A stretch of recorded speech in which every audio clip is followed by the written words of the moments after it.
전 세계에서 벌어진 끔찍한 재난들이 어쩌면 우리 스스로가 자초한 것일 수도 있습니다. 부메랑 같이 말이죠. 그러니까 사실 가끔 섬뜩한 생각이 들어요. 전 세계에서 일어나는 재난들이 지구가 분노해서 제발 멈추라고 빨간불을 좀 켜고 있는 게 아닌가. 예. 지금까지는 정말 과학적으로도 설명이 되고 원인도 밝힐 수 있지만 진짜 언젠가는 도무지 원인을 알 수 없는 재난이 소용돌이치면 진짜 인간은 뭐 철저히 무력해지지 않을까 하는 그런 두려움이 듭니다. 그래서 오늘 특종을 취재를 한 거죠. 마을을 습격한 모모모의 눈물. 2019년 2월 러시아의 북극 해상에 위치한 노바야 제물리아 섬의 평화롭던 한 마을에 어느 날 갑자기 이 무리들이 들이닥쳤습니다. 북극곰이? 무려 52마리의 북극곰이 마을을 대습격한 건데요. 북극곰들은 거리에 쓰레기 더미를 뒤지는가 하면 사람이 사는 건물까지도 침입. 이에 섬 주민들은 혼비백산했습니다. 와, 진짜 무서웠을 것 같아요. 아니, 딱 문을 열었는데 북극곰이 막 날 보고 있어. 되게 무서울 것 같지 않아요? 사실 한두 뭐 마리도 아니고? TV CF 같은 곳에는 좀 친근하게 네. 캐릭터를 이제 우리가 만났지만 실제로 만나면 크기도 어마어마하고 이게 육식도 하잖아요. 그럼요. 그러니까 때로 저렇게 나타나니까 얼마나 주민들도 무서웠겠습니까. 스치면 사망이에요. 예. 자, 그런데 말입니다. 더 충격적인 건요. 북극곰이 마을에 출몰한 게 처음이 아니었다는 사실입니다. 심지어 과거에는 북극곰이 사람을 공격하는 사건까지 발생했습니다. 오 뒤에 일촉즉발이네. 저. 오. 너무 위험하죠, 그죠? 아 근데 궁금한 게 북극곰은 원래 그 극지방 그 얼음 위에서 살지 않습니까? 근데 사람이 사는 저 먼 지역까지 출몰했다는 거 뭔가 이유가 있을 것 같다는 생각이 들어요. 네, 정말 가슴 아프게도 먹이를 찾기 위해서였다고 합니다. 배고픔에 굶주려서 사람 사는 마을까지 찾아온 것이죠. 북극곰들은 원래 해빙 위에서 먹이를 사냥하는데요. 그런데 지구온난화 때문에 북극 해빙이 녹아내리고 또 한겨울이 돼도 북극해가 얼지 않아서 사냥하기가 어려워진 겁니다. 실제로 1979년 북극의 해빙 면적은 약 645만 제곱킬로미터, 우리나라의 약 6배에 달했지만요. 2015년에는 388만 제곱킬로미터로 36년 만에 절반 가까이 줄었다고 합니다. 그리고 북극곰의 서식지 파괴 이후로는 또 다른 문제도 거론되고 있는데요. 바로 무분별한 석유 및 가스 개발 산업. 이게 또 북극곰의 서식지를 파괴하고 있다고 합니다. 러시아는 이미 2014년 북극에서 석유 채굴을 시작했고요. 2017년 미국은 알래스카의 야생동물 서식지인 북극 국립야생보호구역에서 석유 개발 허가를 발표했다고 합니다. 때문에 이제 북극곰에게 북극은 더 이상 안전한 집이 아니었던 것이죠. 그래서 삶의 터전을 잃은 북극곰이 사람들이 사는 먼 마을까지 내려와 먹이를 찾아 헤매고 있는 것입니다. 북극곰 입장에서는 오히려 사람이 어느 날 와갖고 땅 파고 집 부수고 뭐 개발한다고 그러고 있는 거죠. 그러니까 서로 똑같은 일을 한 것 예, 같아요. 어떻게 보면 우리가 먼저 침입을 한 거죠. 네. 그죠? 자, 현재 전 세계에 남아있는 북극곰은 약 2만 6천 마리로 추정이 되는데요. 캐나다의 한 대학교 생물과학 교수인 앤드류 디로처 박사는요. 100년 이내에 북극곰이 완전히 사라질 수 있다라고 전하게 됐다고 합니다. 해빙 면적이 줄면 먹이 사냥이 어려워진 북극곰이 결국은 굶어 죽을 가능성을 제기한 것이죠. 인터넷 기사에서 봤는데 북극곰이 이제 사람 영역도 침범하지만 더 비극적인 건 서로를 잡아먹기 시작했다는 기사가 있더라고요. 그러니까 이제는 정말 생존의 위기에 내몰린 게 된 거죠. 삶의 터전을 잃어가는 북극곰이 보내는 경고. 북극곰들이 흘린 눈물은 언젠가 우리의 눈물이 될 수도 있습니다.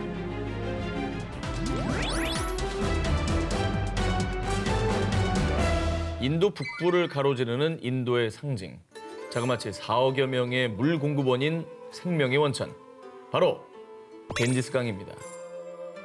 힌두 문명의 발상지인 겐지스강은요. 힌두교인들에게는 숭배 대상인 성스러운 강 그 자체죠. 파괴의 신 시바가 세상을 정화시키기 위해서 하늘에 있던 겐지스강을 땅으로 흘러내렸다고 믿기 때문인데요. 그래서 힌두교인들은요. 치유력이 있는 성스러운 겐지스강에서 몸을 씻으면 자신의 영혼 또 죄까지도 씻을 수 있다고 믿는다고 합니다. 자, 그런데 말입니다. 이 성스러운 강 겐지스강은요. 죽음의 강으로 전락해버린 지 오래라고 합니다.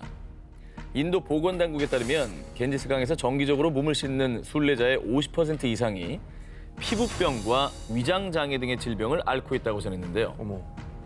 그 원인 중에 하나가 바로 겐지스강의 죽은 이를 떠나보내는 의식 때문입니다. 힌두교인들은 겐지스강에 시신을 화장한 채 재를 뿌리면 죽은 사람이 좋은 세상에서 환생한다고 믿어서요. 강에 재를 뿌리고 있는데 이때 화장할 때 사용되는 화학재와 폐기물이 여과 없이 노출돼 강을 오염시키고 있다고 합니다.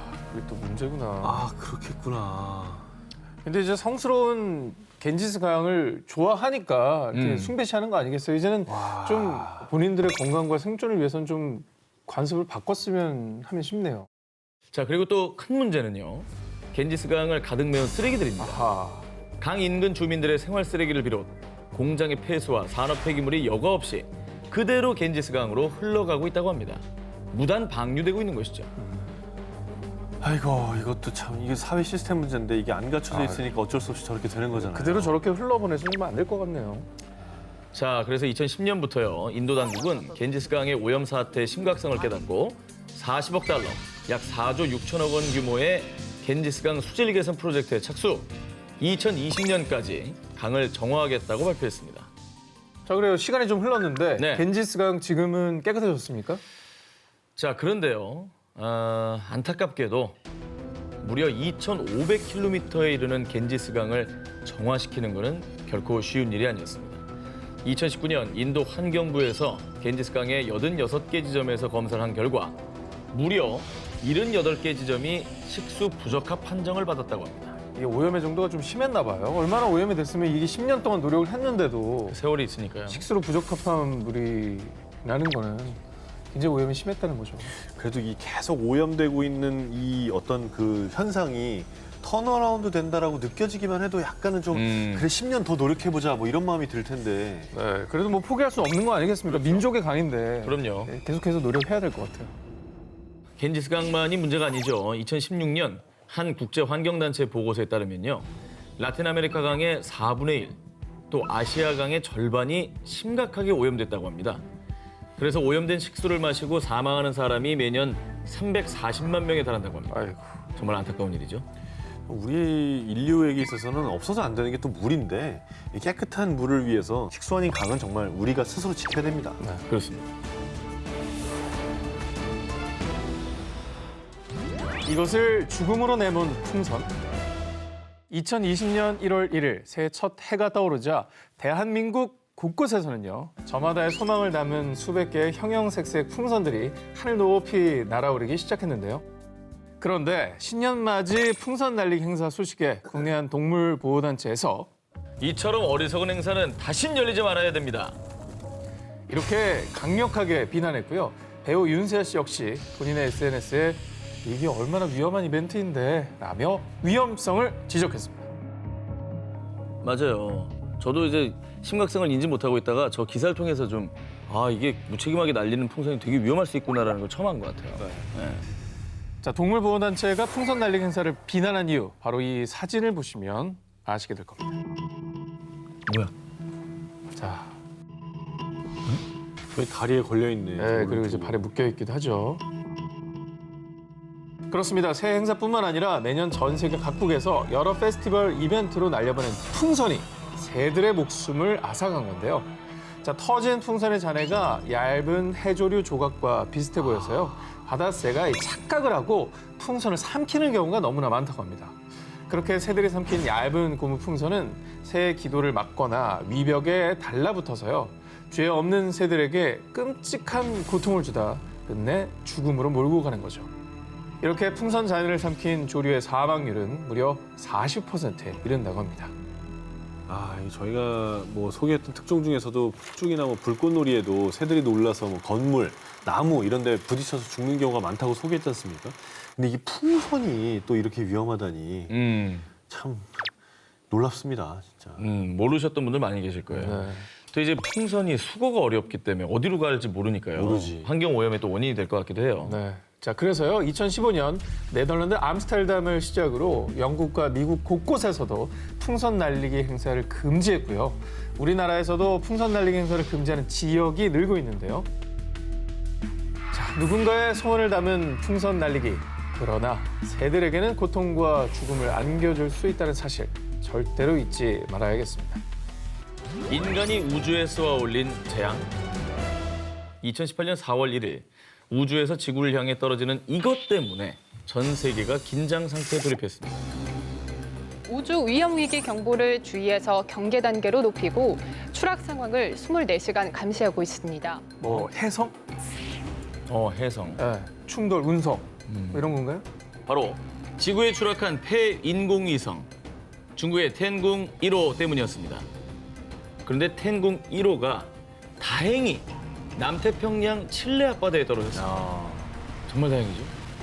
생각해보세요. 도심 한복판에 저게 떨어졌다고 하면 거의 뭐 미사일이죠. 네, 어떻게 보면. 생각만 해도 정말 아찔하네요. 네. 진짜. 네. 실제로 1997년 미국의 델타 로켓에서 떨어진 약 15cm 길이의 우주 쓰레기가 미국 오클라호마주에 추락. 길을 걷던 한 여성의 어깨를 강타하는 정말 아찔한 일이 발생하기도 했습니다. 자, 그런데 진짜 우리가 염려해야 할 건 앞으로입니다. 현재까지 세계 각국에서 우주로 발사한 인공위성은 무려 5,500여 개입니다. 그중에 텐궁 1호처럼 앞으로도 수명을 다한 인공위성들이 이제는 우주 쓰레기가 돼서 인류를 위협할 수가 있는 것이죠. 그래서 제가 그 유럽 우주국의 예. 그 조사를 좀 봤는데요. 네네.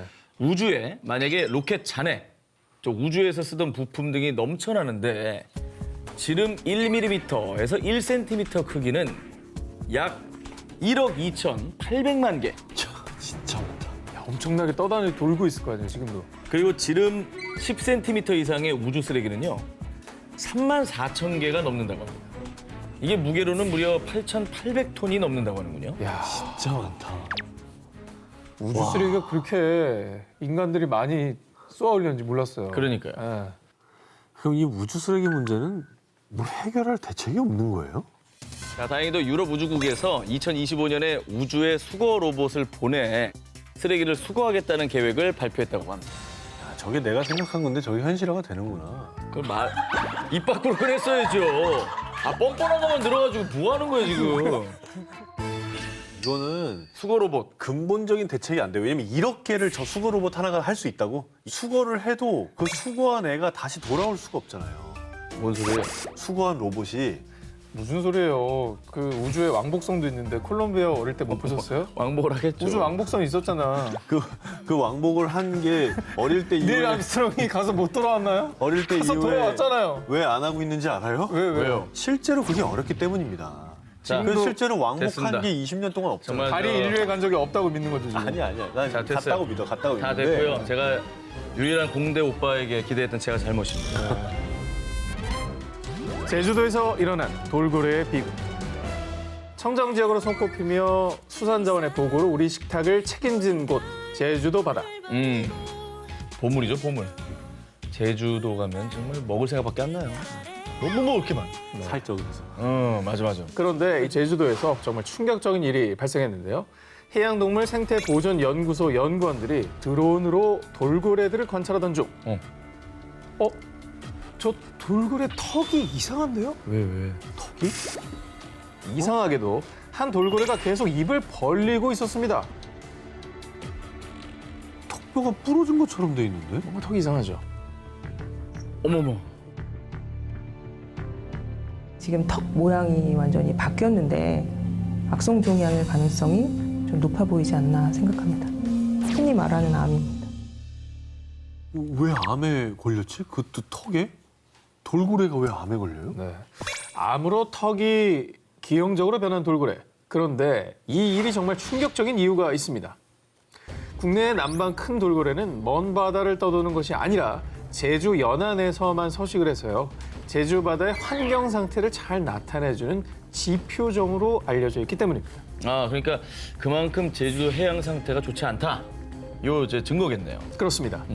그래서 국내의 한 해양 환경 단체에서도 제주도 바다가 독성 화학 물질과 발암 물질로 오염된 문제를 지적했는데요. 바다가 왜 오염됐겠어요? 바다가 인간들이 뭐 거기다 뭐 버리고 쓰레기? 등등 공장 폐수 뭐 이런 것들 때문에 다 오염된 거죠. 그렇습니다. 실제로 2019년에만 약 1,500만 명의 관광객들이 제주도를 방문했고요. 제주도에 거주하는 인구 역시 계속 증가하는 추세인데요. 그러다 보니 문제가 발생. 하수 시설들이 감당하지 못한 오염된 생활용수와 공업용수가 그대로 바다에 흘러들어 바다를 오염시키고 있는 겁니다. 2018년 해양 오염 사고 통계에 따르면요. 제주 바다에 약 3만 리터의 오염 물질이 흘러들었는데 이 중에 87%가 하수 유출이었다고 합니다. 아이고. 와, 제주도가 인구가 60만 정도일 텐데 방문한 관광객이 1,500만이에요? 뭐 그 정도로 뭐 국제적인 명성을 떨치고 있지만은 네. 그 이제 그림자네요, 어떻게 보면 그죠? 네, 어두운 면이 있는 거죠. 그리고 2017년 한국환경정책평가연구원 발표에 따르면 제주도 전역에 있는 해상 풍력 발전 단지도 해양 오염의 원인 중 하나로 지목되고 있다고 합니다. 발전기의 도료 등에서 화학물질이 흘러들어가 이게 또 오염을 발생시킨다고 하네요. 도료가 또 문제구나. 돌고래는 진짜 너무 미안하다. 살면서 자기가 암에 걸릴 줄 알았겠어요? 암에 걸린 돌고래는 모르고. 처음 본 것 같아요. 그러니까 바다가 우리한테 좋은 것만 주는데 우리는 뭐 해만 끼치고 있네요.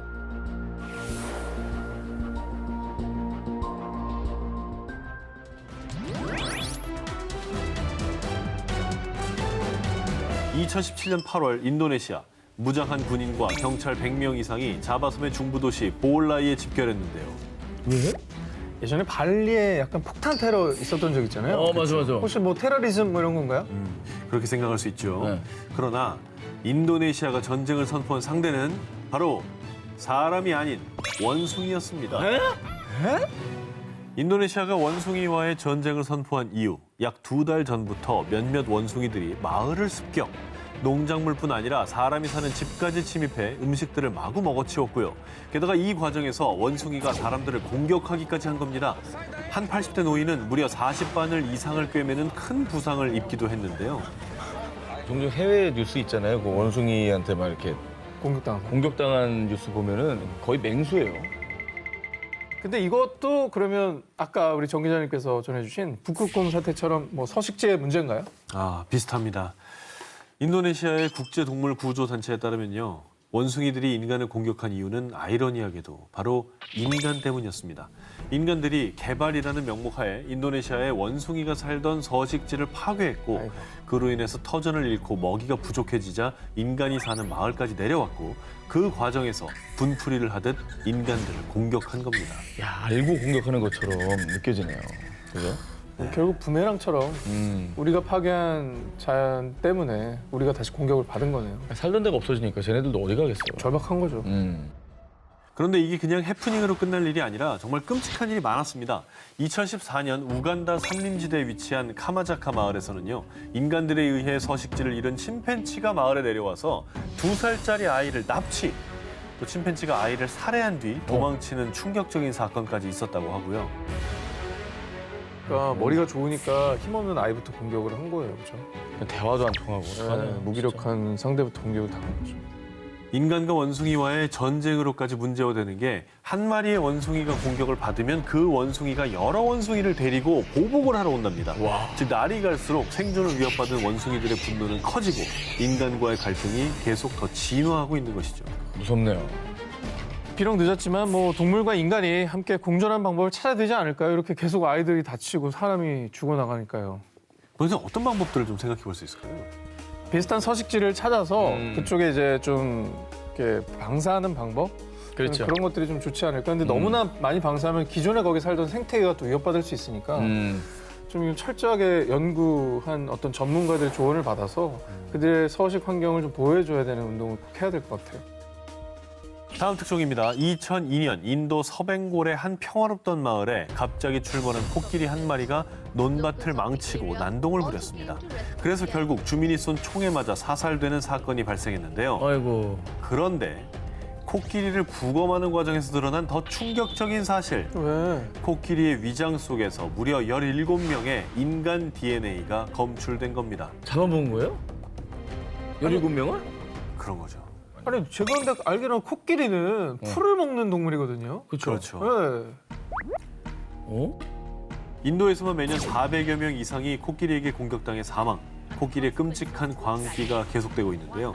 지난 2019년 11월에는 인도 동부 아삼주에 출몰한 코끼리가 사람을 공격해 마을 주민 5명이 사망. 이 광기 어린 코끼리 포획을 위해 드론까지 띄워 추격. 11일 만에 가까스로 포획에 성공했다고 합니다. 너무 충격적이네요. 그런데 대체 왜 순하기로 소문난 초식동물 코끼리가 사람을 공격하고 잡아먹기까지 하는 이런 광기 어린 식인 코끼리가 된 걸까요? 서식지를 잃은 뒤 먹을 것을 찾기 어려워진 코끼리가 인간을 공격하는 것으로 보입니다. 캐나다의 유명 동물학자 데이브 살모니는 이렇게 추측하고 있는데요. 도로 개설 등의 이유로 산을 깎고 부수고 무분별하게 개발한 인간들. 실제로 코끼리가 인간을 공격하는 일은 대부분 코끼리 복도라 불리는 코끼리의 이동 경로 내에서 빈번히 발생하고 있다고 합니다. 결국 식인 코끼리라는 오명을 씌운 건 바로 우리 인간. 코끼리의 광기는 자신들의 생존을 위협하자 살아남기 위한 마지막 처절한 몸부림이었던 거죠.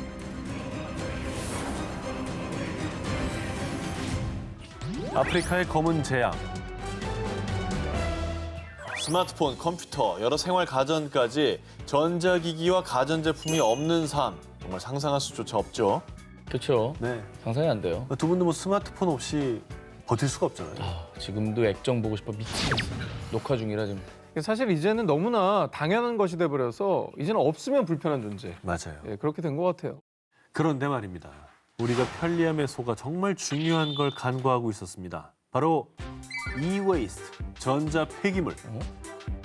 UN 환경 계획에 따르면 매년 전 세계에서 발생하는 전자 폐기물이 무려 4천만 톤 이상이라는데요. 제가 예전에 태국에 봉사활동 갔을 때 그것만 매립하는 단지에 가본 것 같아요. 매립을 해버려요. 매립해버려. 아, 그것도 쓰레기잖아. 산이에요, 산. 마을이에요. 자, 그렇다면 이 많은 전자 폐기물들은 다 어디로 가는 걸까요? 그 대표적인 곳이 바로 서아프리카 가나의 수도 아크라에 위치한 빈민가 아그보그 블롯입니다. 야, 저건 거의 마을 전체가 폐기물 처리장의 모습이네요. 어떻게 살아요? 이곳을 두고 부르는 말, 세계에서 가장 거대한 전자 폐기물 처리장. 다 일로 오는 건가요? 이곳의 주민들은 전자 폐기물을 태워 구리를 얻는 등 각종 금속과 부품을 추출해 생계를 유지하고 있는데요. 그런데 안타깝게도 전자 폐기물을 태우는 과정에서 납과 같은 중금속이 발생해 심각한 환경 오염을 유발하고 있는 겁니다. 때문에 이곳에 실제로 세계 10대 유독물질 위험 지역으로 선정되기도 했는데요. 정말 어느 정도로 심각하냐면 이 지역의 토양의 중금속 오염은 미국 기준치보다 무려 45배나 높고요. 이곳에서 키우는 닭이 낳은 달걀에서는 발암물질인 다이옥신 등이 검출됐다고 합니다. 이 정도다 보니까 이곳의 공기, 물, 흙, 사람들의 소변, 혈액, 심지어 모유에서도 오염물질이 다 발견되고 있다고 합니다.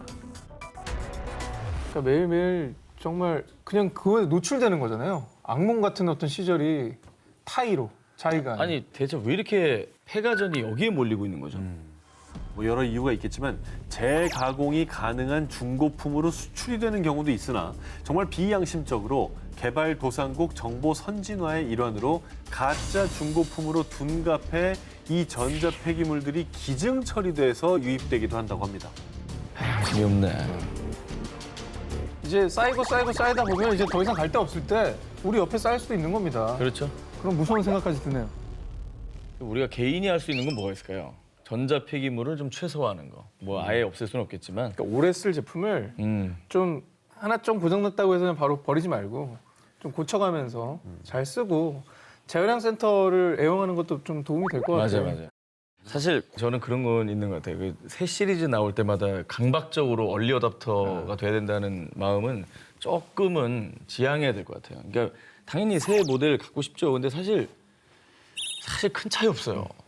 근데 이게 또 다음 시리즈가 다다음 달에 나온다 그러면 마음이 벌써 불안해. 그런 문화만 조금 바뀌어도 폐기물은 줄어들 많이 줄죠. 잿더미가 된 지구의 허파. 2019년 8월 브라질의 낮이 사라졌다. 연기로 뒤덮인 상파울루. 이게 낮이라고? 한낮입니다. 헤드라이트를 켜고 다니는데? 2019년 7월 브라질 북부 아마존 열대우림 지역을 덮친 대규모 산불 때문이었습니다. 엄청난 산불이었죠 정말. 와, 믿기 좀 힘들죠. 그러니까 저 재 때문에 해가 들어와도 안 들어오는 것처럼 돼버린 거죠. 자, 걷잡을 수 없이 빠르게 번지며 무려 한 달이 넘도록 이어진 대규모 산불. 그 결과 8월 중에만 서울 면적의 4분의 1이 넘는 무려 약 2만 9천 제곱킬로미터의 열대우림이 화마 속에 사라졌고요. 그리고 화재 연기는 바람을 타고 약 2,700킬로미터나 떨어진 상파울로 상공까지 뒤덮은 겁니다. 이거 어떻게 생긴 거래요, 저 산불은? 그러게요. 산불의 시초는 방화를 멈춰야 합니다. 아마존 산림을 파괴하는 게 아니라 보존의 바탕을 둔 경제를 대안으로 찾아야 합니다. 개발 명목을 위한 방화 때문이었습니다. 저 개발하느라고 방어하는 거 그게 커진 거구나. 문제네, 문제. 극우 성향과 함께 지구 온난화 부정론자로 남미의 트럼프라고 불리는 보우소나루 대통령. 그는 2019년 1월 취임 후 곧바로 아마존 열대우림의 환경보호구역을 해제, 각종 개발 정책을 밀어붙였습니다. 그래서 환경 훼손에 대한 규제가 줄어들자 농민, 목장주, 벌목꾼들은 소를 키울 목장과 콩과 옥수수 등 농경재 확보를 위해 무의적으로 대규모 방화를 저지른 거죠. 개발하는 건 좋은데 그 지구의 허파로까지 불리는 나라인데 저걸 어떻게 규제를 그렇게 풀어버렸을까요? 너무 생각이 짧다. 말씀하신 것처럼 전 세계 산소의 20%를 공급하는 지구의 여파 아마존. 그러나 이 산불로 인해 아마존 열대우림의 약 17%가 파괴되고 말았는데요.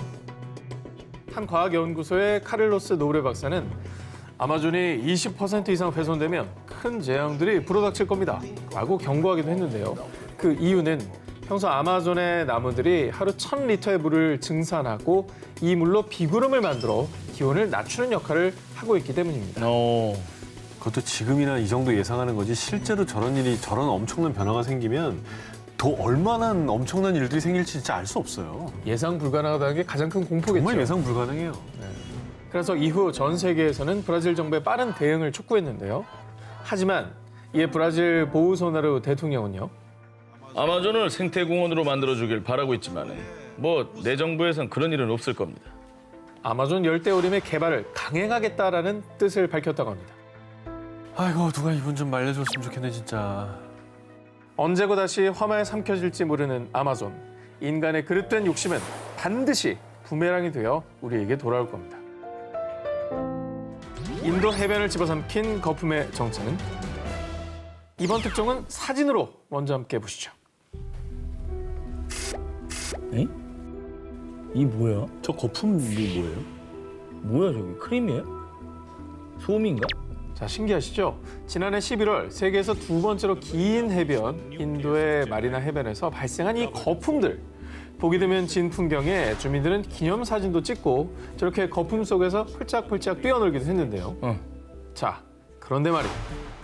이게 결코 이색 포토스팟이 아니었습니다. 무서워. 바다 거품에는 공장 폐수와 생활 하수가 뒤섞여 있습니다. 저게 저렇게 많다고? 인도의 오염관리국에서는요, 이 거품 안에 인체에 유해한 오염 물질이 가득하다라고 밝혔는데요. 아 그것도 모르고 저기서 사진을 찍고 있는 거예요? 신기하니까. 저분들 저 나중에 다리에 뭐 나는 거 아니에요? 나겠죠. 사실 이 바다 거품이 발생하기 며칠 전 이 지역에 큰 폭우가 내렸는데요. 이때 폭우로 인해 생활하수, 공장 폐수 등 정화되지 않은 오수가 바다에 흘러들어가 거품을 만든 겁니다.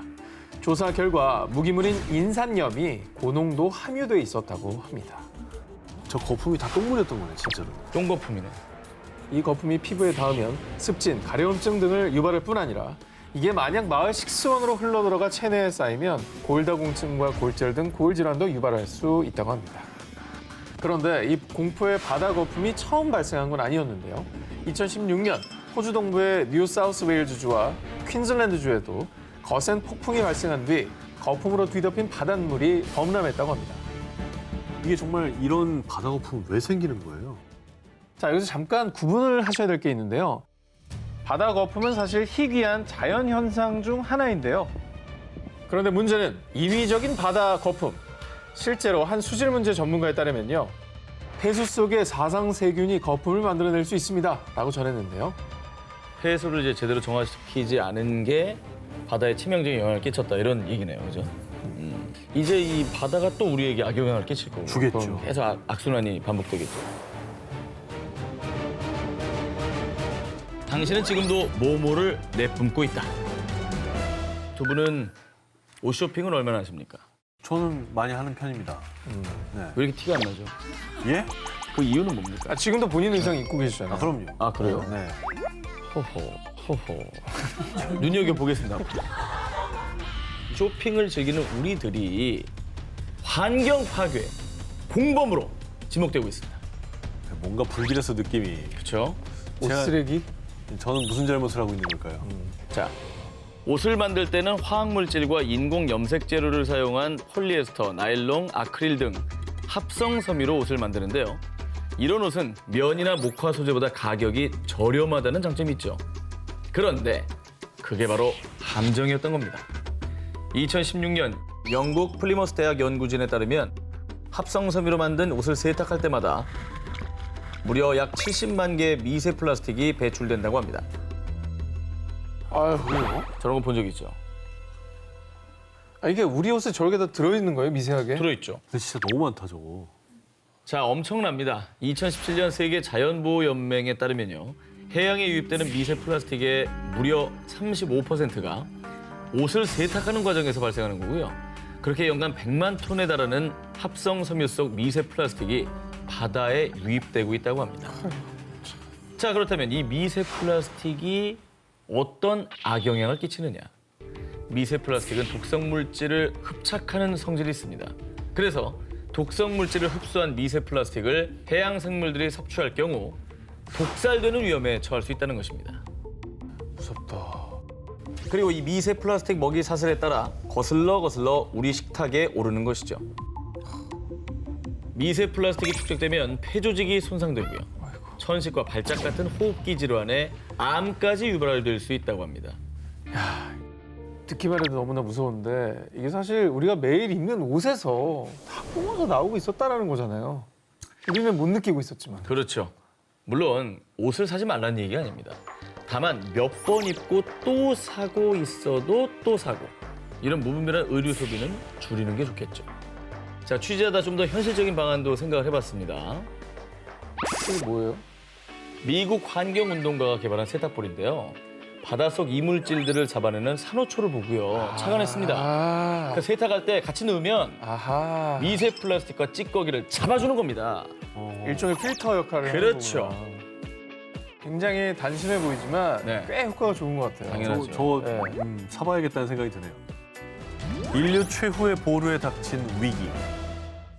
지구에 닥친 제2의 빙하기, 소행성 충돌, 대륙을 뒤덮은 강력한 쓰나미 등 영화에서 종종 등장하는 지구 종말.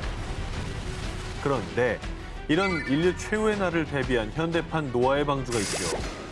북극점에서 약 1,300km 거리에 위치한 스발바르 제도 내 스피츠베르겐 섬에 있는 인류 최후의 보루, 세계 최대 유전자 은행, 스발바르 국제종자 저장고입니다. 해발 130m, 수평 120m 깊이의 위치. 핵폭발은 물론 소행성 충돌에도 끄떡없도록 강한 콘크리트로 꽁꽁 감싼 국제종자 저장고는요. 전쟁, 식물 전염병, 기후 변화 등으로 인류의 식량이 멸종될지 모른다는 최악의 시나리오를 대비해 2008년에 문을 열었는데요. 현재 이곳에 보관된 식물 종자는 무려 100만 종 이상으로요. 실제로 2015년 9월 내전으로 황폐화된 시리아는 유실된 종자를 재건하기 위해 보관소에 약 3만 8천 점의 종자를 인출하기도 했습니다. 아, 근데 진짜 미래 인류를 위해서 꼭 필요한 곳인 것 같아요. 아, 정말 동감입니다. 네. 그런데 이 국제 종자 저장고가 스발바르 제도에 만들어진 이유, 바로 녹지 않는 땅, 영구 동토층이라는 환경 때문인데요. 만약에 전력이 끊기거나 벽체가 무너져도 자연 냉동고인 영구 동토층이 영하 3도를 유지해 씨앗이 발아하지 않는다고 합니다. 그런데 말입니다. 문제는 세상에서 가장 안전한 이 금고에 그 누구도 예상치 못한 위기가 닥쳤습니다. 바로 지구 온난화. 아, 저기도 이제 동토가 안 되게 되겠구나. 그렇게 저 돼버렸습니다. 문제 되게 심각해요. 2017년 5월 어느 날 저장고 한 곳의 입구가 침수된 겁니다. 녹았구나. 녹았어. 녹기 시작했어. 그렇죠. 어머. 당시 한 매체의 보도에 따르면요. 국제 종자 저장고가 위치한 스발바르 제도의 기온이 상승했고 헐. 이때 영구 동토층에서 녹은 물이 흘러든 거였는데요. 어떻게 경고의 메시지네요. 북극은 지구의 기후 변화를 가장 생생하게 보여주는 렌즈라는 그런 말이 있잖아요. 영구 동토층이 녹았다는 거는 그만큼 기후 변화가 심각하다는 걸 보여주는 방증인 것 같습니다. 2018년 충격적인 연구 결과가 발표됐는데요. 현재 상태의 탄소 배출량이 그대로 유지된다면 2100년 이내로 스발바르의 평균 기온이 무려 10도까지 상승한다는 내용이었습니다. 이렇게 되면 종자 저장고의 종자 보관이 안전하다고 장담할 수 없을 뿐 아니라 어쩌면 수몰 위기에 처할 수도 있게 되는 겁니다. 인류 최후의 보루 스발바르 종자 저장고를 지켜야 우리 미래 인류를 구원할 수 있습니다. 식탁 위 음식이 사라지고 있다? 2019년 6월 영국의 한 식물원과 스웨덴의 한 대학교가 내놓은 충격적인 연구 결과. 식물 10종 중 6종은 이미 멸종, 위협받는 인류의 식탁. 야, 10종 중에 6종이면 정말 무서운 연구 결과인데요. 그렇습니다. 최근까지 250년간 무려 571종의 야생식물이 멸종됐다는 연구 결과입니다. 식물이 자연적으로 도태되는 속도에 비해서 현재 식물의 멸종 속도가 최대 500배나 빠르다는 것입니다. 아니, 식물은 왜 멸종되는 거죠? 자, 식물 멸종이 가속화되는 이유, 과도한 농작물 경작 때문인 걸로 밝혀졌습니다. 인간들이 제초제, 살충제 등 농약을 남용하면서 토지를 오염시키고 급기야 식물들의 멸종을 앞당겼다는 얘기죠. 실제로 최근 약 20년간 식물을 생산해내던 토양 생산성이 20%나 감소했다고 합니다. 현재 인류가 생산하는 주요 농작물은 사탕수수, 옥수수, 쌀, 밀, 감자, 콩, 기름야자 열매, 사탕무, 카사바 등 총 9종인데요. 현재 나머지 다른 재배 식물 상당수가 감소하고 있는 추세이고요. 이렇게 될 경우 주요 농작물마저 생산성이 보장될 수 없다고 합니다. 자, 그 이유 한 예를 들어 설명해 드리겠습니다. 1800년대 초 아일랜드인들은 주로 감자 경작을 했는데요. 1840년대 갑자기 아일랜드 전역에서 감자 역병이 돌기 시작했고요. 이후에 약 10년간 대기근을 겪어야만 했습니다. 그런데 단일 재배 품종이었던 감자가 사라지니 800여만 명의 아일랜드 인구 중 약 100만 명이 아사하는 참극이 벌어졌다고 합니다. 그러니까 한정된 농작물에 너무 의존한 나머지 그 농작물이 갑자기 병이 들어서 없어진 거라면은 인류에게 급작스러운 식량난이 찾아올 수 있다. 뭐 이런 얘기인 거잖아요. 100만 명의 아사 믿기십니까? 굶어 죽은 겁니다. 한정된 농작물에만 의존하다가 농작물이 자연재해로 흉년이 지거나 자칫 전염병이 덮치기라도 한다면 전 세계가 심각한 식량난에 부딪힐 수 있는 것이죠. 아, 공포스럽네요. 진짜 무섭다. 갑자기 쌀이 사라진다고 생각해보세요. 그러면 진짜 어우. 그러니까 오늘 순위가 전체적으로 보면 다 연결고리가 있어요. 그러니까 이런 일에 대비해서 종자 저장고도 우리가 안전한 곳에 잘 마련을 해야 되는 거고 이거 우리가 지키고 다 대비를 해야 되는 데는 이유가 있는 겁니다. 네. 자, 그렇습니다. 우리가 소중히 생각하고 지켜야 우리가 살 수가 있습니다. 인류 최악의 환경 스캔들. 1998년 미국 웨스트 버지니아주를 뒤덮은 검은 그림자. 한 농장에서 소 190마리가 떼죽음을 당하는 사건이 발생했습니다. 당시 농장주는 떼죽음의 원인으로 농장 인근에 위치한 세계 최대 화학기업 D사의 공장을 의심. 그 뒤 한 로펌을 찾아가 D사를 상대로 소송을 의뢰한 그리고 밝혀진 이 사건의 검은 실체. 인류 최악의 환경 스캔들이 세상에 밝혀졌습니다. 뭐죠? 당시 D사 공장에서는 프라이팬이나 오븐에 음식이 눌러붙지 않도록 코팅하는 물질인 테플론을 만들고 있었는데요. 여기에 과불화 옥탄산이 사용된 겁니다. 뭐야? 이게 뭐냐? PFOA라고도 하는데 이 발암 물질입니다. 이 끔찍한 발암 물질을 인근 강에 유출시킨 사실이 확인된 건데요. 인체에 다량 축적되면 간암, 신장암, 갑상선암, 각종 암부터 불임, 태아, 기형까지 정말 끔찍한 일을 초래할 수 있다고 합니다. 아, 저 발암물질을 그냥 버리면 어떻게 해? 아니 근데 그걸 알면서 배출했다고 하면 그게 어떻게 사람입니까? 아니, 모르고 했으면 그래도 뭐라고 할 판에 지금 뭐 근데 화학 알면서. 전문 기업이잖아요. 근데 에이. 알았을 것 같은데 발암 물질을 그냥 강으로 흘려 보냈다는 거예요 지금? 사람들이 마시는 물이잖아요. 지하수 오염시킨 거 아닙니까? 맞아요. 자, 그런데 또 한 번 밝혀진 D사의 추악한 민난. 1981년 공장에서 일하던 임산부 직원과 출산한 태아의 혈액에서 기준치 이상의 PFOA 성분이 발견. 게다가 1991년 공장 인근 마을의 수돗물에서도 이 성분이 검출됐지만 환경보호국에 보고하지 않고 은폐해왔던 겁니다. 정말 끔찍한 게 테플론이 얼마나 독성 물질인지 자체 임상 실험까지 했다고 하는데요. 회사 노동자들에게 테플론 성분을 넣은 담배를 피우게 한 건데 악마 아니야, 악마? 이후에 사람들은 두통, 메스꺼움 등에 시달렸습니다. 왜 피게 그래? 임상 실험을 한 거죠. 그 악마네. 그러나 이 모든 걸 다 은폐하고 폐기물을 방류했던 거였습니다. 하지만 이미 밝혀졌을 땐 너무 늦어버린 상황. 이미 주민들의 몸속에 흡수된 독성은 그들을 고통 속에 몸부림치게 했는데요. 그래서 2015년 PFOA로 인한 질병에 시달리던 피해 주민들 무려 3,535명은 D사에 대한 단체 소송을 진행했고요. 그리고 지난 2017년 2월 미국 오하이오주 콜럼버스 지방법원은 D사는 피해자 3,535명에게 6억 7천만 달러를 배상하라 라며 한화 약 8천억 원의 보상금 배상 판결을 내렸다고 합니다. 아니, 뭐 보상 금액이 있다는 거는 다행이지만 이게 건강이잖아요. 사람 몸이고 이미 피폐해진 몸과 자연은 이 돈으로 보상할 수 없는 거거든요. 환경과 시민들의 건강보다 더 우선이었던 기업의 이익, 반드시 그 대가를 치르게 될 겁니다.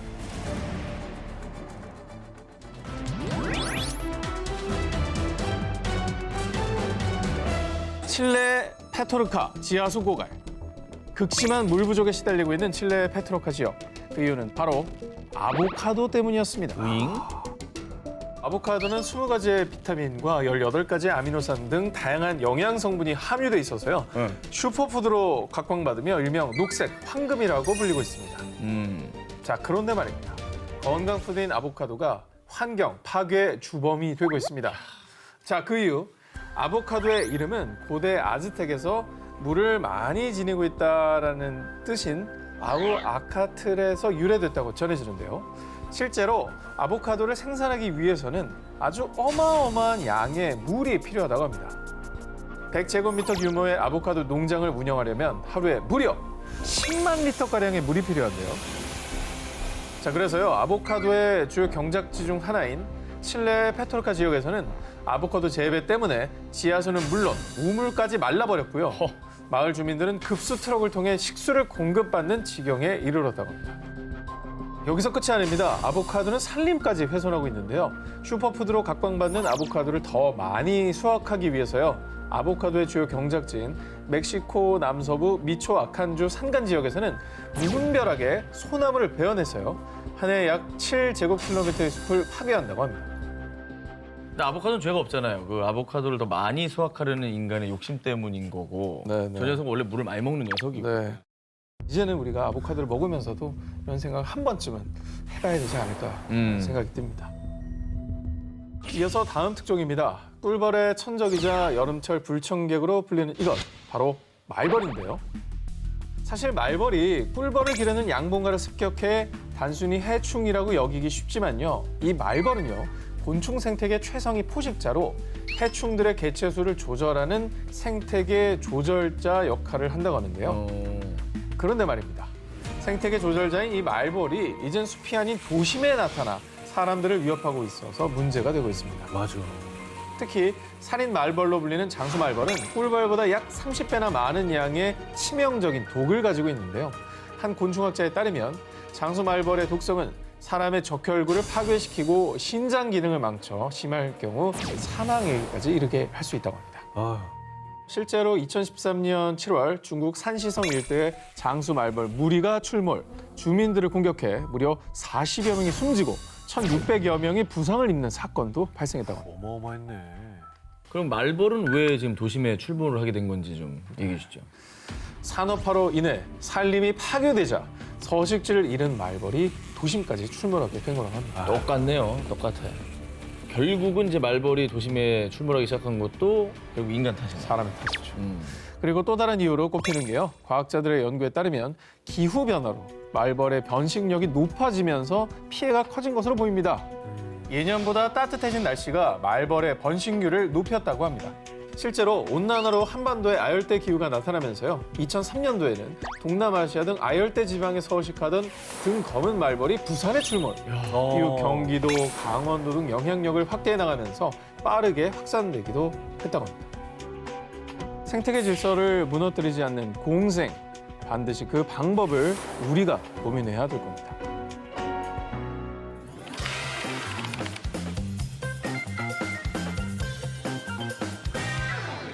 정말 요새 열풍이죠. 나쁜 기름 잡아주는 좋은 오일, 크릴 오일을 가져왔습니다. 청정지역에서 서식하는 크릴에서 추출했습니다. 품절 임박 바로 서두르세요. 일명 혈관 청소부로 불리며 국내 홈쇼핑에서 불티나게 팔리고 있는 크릴 오일. 크릴 오일은요, 지구상에서 가장 깨끗한 청정 해역 남극해에 서식하는 갑각류 크릴에서 추출한 오일로요. 오메가3, 필수 아미노산, 단백질, 분해 효소 등이 함유돼 있다고 알려지면서 건강식품 원료로 각광받고 있죠. 근데 뭐 크릴 오일 좋다는 얘기는 이제 너무 이슈라서 많이들 들어보셨을 텐데 요즘에 부모님이나 지인 선물로 애기 몸에 좋대 많이들 하더라고요.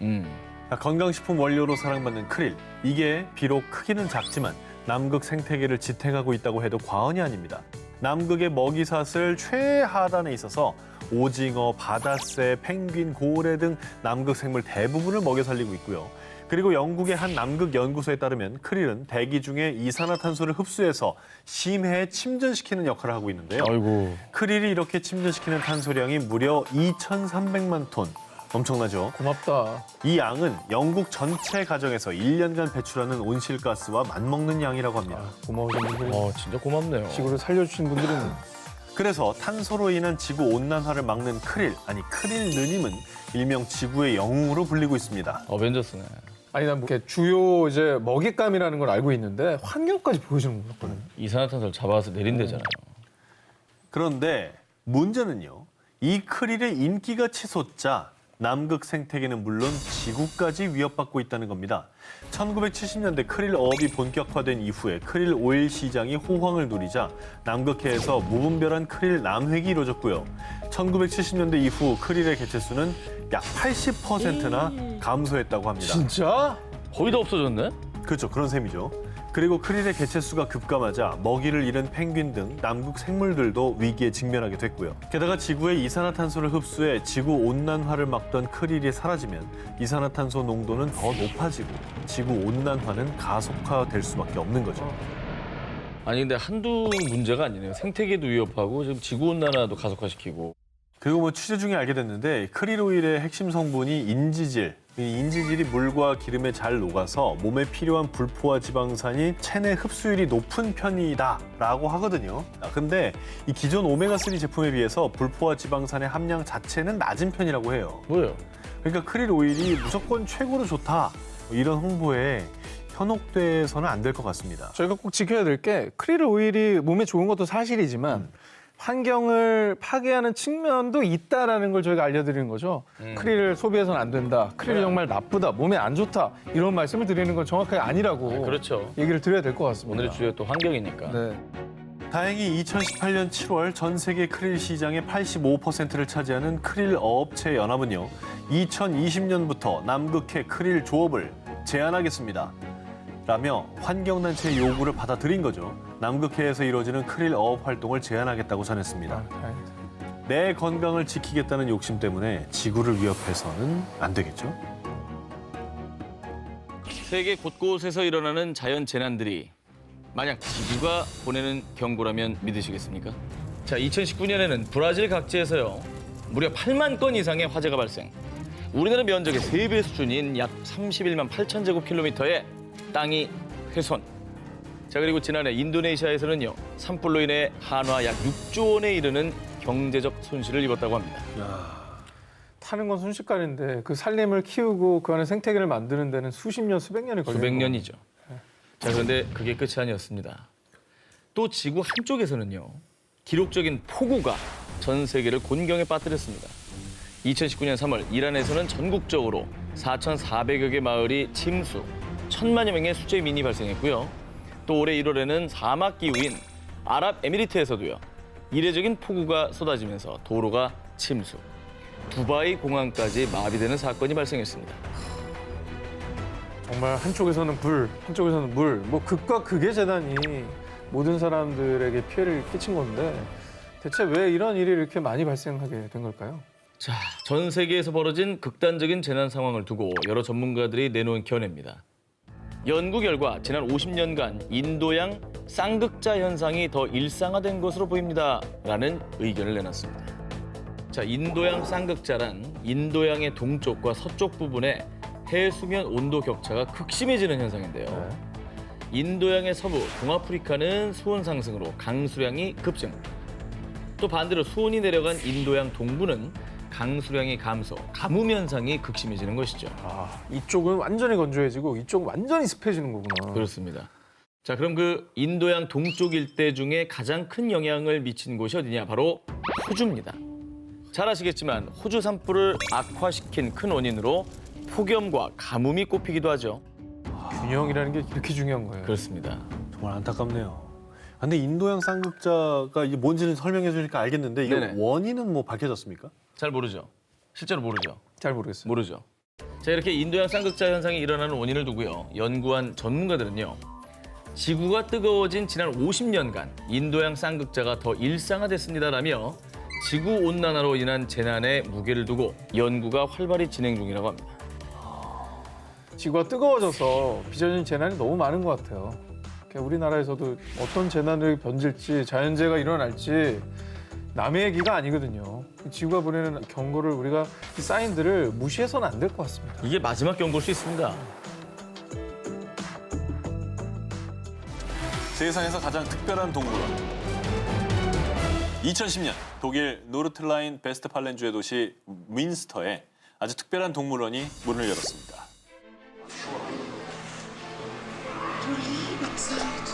뭐야? 로봇 아니에요? 이 동물원의 정체는 바로 모피 동물원. 영상에는 오랑우탄을 형상화한 모습인데요. 이 특별한 동물원을 만든 주인공은 독일 베를린과 프랑스 파리에서 활동하는 익명의 여성 아티스트 단체 네오존입니다. 이 단체에선 모피 동물원 외에도 독일 베를린 또 프랑스 파리의 거리에서 모피 그라피티도 진행했습니다. 오, 진짜 역동적으로 잘 그려냈네요. 진짜 살아있는 애들 같아요. 도시 한가운데 늑대들이 뛰놀고 야생 곰이 거리를 거니는 모습을 생동감 있게 재현해냈는데요. 네. 이들이 이렇게 모피 동물원과 모피 그라피티를 설치한 이유, 바로 모피 생산으로 인한 동물 멸종을 경고하기 위해서입니다.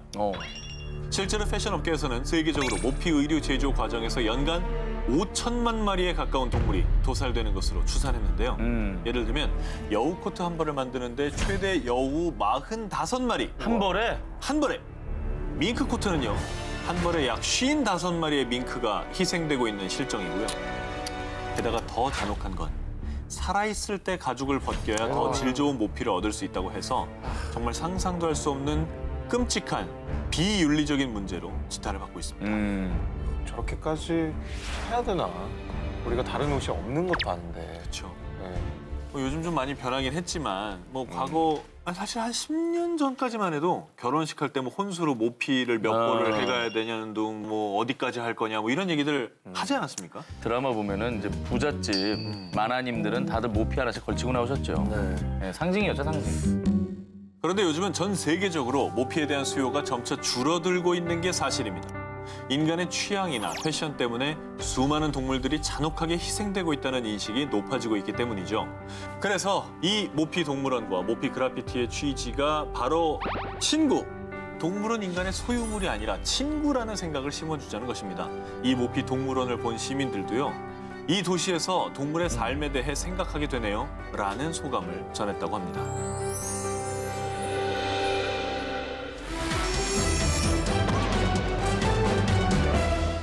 미국 아칸소주에서 제야의 밤 저녁에 무려 5천 마리가 넘는 새들이 하늘에서 추락. 왜? 새들은 대부분 두개골이 부러졌다. 그렇게 바닥에 곤두박질 치며 죽음을 맞이했는데요. 왜 그런 거예요? 그런데 범인이 바로 꽃 때문이었습니다. 불꽃놀이. 매년 새해를 기념하는 불꽃놀이를 개최. 그런데 갑자기 터진 폭죽 소리에 그만 화들짝 놀란 새들이 다 함께 급히 날아오르다가 서로 부딪혀서 큰 치명상을 입고 추락한 겁니다. 얼마나 놀랐으면. 깜짝 놀래요. 이게 사실 뭐 화약의 폭발력이나 소리 이런 게 엄청나잖아요. 사실 사람들도 깜짝깜짝 놀랐다는 그렇죠, 건데 조그마한 새들은 또 어마어마한 충격이었겠어요. 자기들끼리 부딪혔대잖아요. 너무 놀래가지고. 화들짝 놀라지. 근데 이게 처음이 아니었던 게요. 네덜란드 암스테르담 대학교 생물 생태계 역학 연구소에서 2008년부터 2010년까지 기상 레이더를 이용해 불꽃놀이를 할 때 폭죽 발사에 따른 새들의 움직임을 확인했습니다. 자정 전에 비행한 새는 이렇게 거의 없습니다. 저 지금 초록색이 새들이거든요. 그런데 자정이 지나고 불꽃놀이가 시작됐을 때거든요. 초록색으로 가득 차요. 이렇게 꽉 찹니다, 화면이. 저때 막 부딪히는 거 아니야. 와, 빨갛게 된 부분도 있네. 그 생존 본능 아닙니까? 그렇죠. 살겠다고. 순간적으로 폭발음이 있으니까 이게 뭐 뭔 일이 생긴 줄 잘못됐다 알고. 싶어서 그냥 확 치솟아 버리는 거죠. 전혀 상상도 못했어요. 저런 일이 있을 거라고. 우리가 막 하늘 보면서 너무 좋아, 너무 좋아 이러는 사이에 새들은 그 생명의 위협을 받는지 진짜 몰랐네요. 그죠?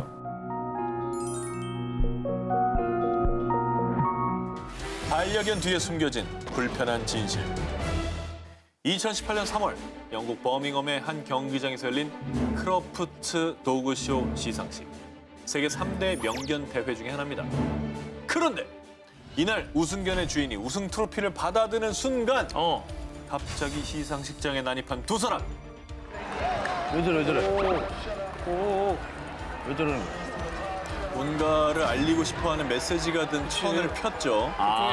보통은 저렇게 이제 시위를 할 때 쓰는 방법이잖아요. 플래카드를 펼치려고 그랬구나. 네. 이들의 정체는 동물 보호단체 페타 회원들로 밝혀졌습니다. 이들 손에 쥐어진 팻말에는 크로프트 캐나인 유지닉스, 크로프트 도그쇼는 개 우생학이라는 글귀가 적혀 있었습니다. 반려견의 귀여운 외모 뒤에 숨겨진 인간의 탐욕을 고발하기 위한 것이었습니다. 사람들이 강아지를 분양받을 때 가장 먼저 고민하는 게 뭔지 아십니까? 가장 고민하는 게 품종. 네. 그리고 대부분의 사람들이 네. 뭐 믹스견보다는 순종견을 더 선호하는 경향이 있죠. 그죠? 네. 그래서 순종의 분양은 더 높은 가격대로 이루어지고 있는데 바로 이게 문제입니다. 혈통을 보존한다는 명목으로 행해지는 반려동물의 근친교배. 이게 동물들에게 큰 고통을 안겨주고 있는 겁니다. 웬일이야. 2008년 영국 왕립동물학대 방지협회의 혈통견에 관한 과학 보고서에 따르면요.